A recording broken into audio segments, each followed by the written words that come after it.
El campus de la Universitat Autònoma de Barcelona amaga joies molt desconegudes. Al campus no només hi ha facultats i estudiants, també n'hi ha elements artístics destacats. Passejant pels seus carrers i places, la Universitat Autònoma ofereix un ampli ventall d'escultures rellevants que van des de les més conegudes, les columnes d'Andreu Alfaro, a peces que moltes vegades passen desapercebudes però que són d'artistes tan destacats com l'enclavament de Pere Jaume, el piano track de Jordi Benito, les escultures monolítiques de Xavier Corberó o el Barcelona Discovery d'Anthony Caro. I és que el campus és un museu a cel obert. La col·lecció d'escultures que s'exposa al campus de la UAB és un veritable museu de l'escultura contemporània, no només catalana, sinó també de peces internacionals. Aquesta col·lecció que podem visitar és fruit de diversos encàrrecs que ha anat fent la universitat al llarg dels anys, però també d'un conveni que hi ha entre la universitat i el MACBA. De fet, moltes de les peces que veurem per aquí, algunes de les més importants, formen part de la col·lecció del Museu d'Art Contemporani de Barcelona. Gemma Romero ha realitzat al llarg de la darrera setmana 2 itineraris guiats per les escultures del campus de l'Autònoma. El recorregut fa un repàs per les escultures més representatives, entre elles la que s'ha convertit en un símbol de la universitat, una obra molt representativa d'un dels escultors més importants de les darreres dècades.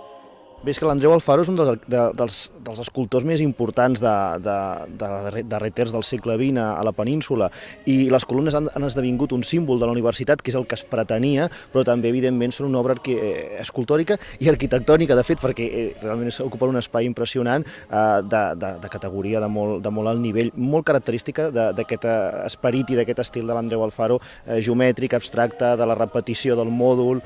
Vull dir, és una obra molt representativa de l'escultor valencià. Les escultures estan distribuïdes per bona part del campus universitari.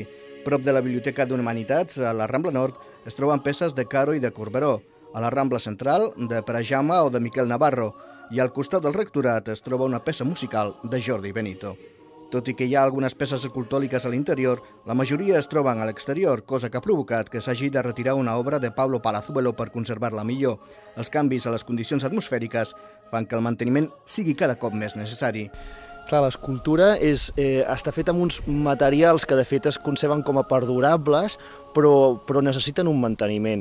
Sempre la necessitat, però també les condicions atmosfèriques d'ara, amb la contaminació, fan que peces que durant segles han estat a l'exterior, com ara el marbre, doncs avui en dia sigui cada vegada més difícil trobar-lo a l'exterior per la contaminació i els efectes que es produeixen, no? I que van provocar, per exemple, que l'escultura del Viladomat que teníem als cementiris traslladés a l'interior de l'Ajuntament. Això també passa amb les escultures contemporànies. Són més recents, però són igual de fràgils per les agressions atmosfèriques i també vandàliques. I de fet, doncs, sempre que hi ha una escultura a l'aire lliure ha d'haver-hi un programa de manteniment, no? Això sempre. The Wines de César Roca o Signal Horn de Miquel Balsking i Chris Hafner són altres de les peces escultòriques presents al campus de la Universitat Autònoma de Barcelona, un campus ple de joies desconegudes.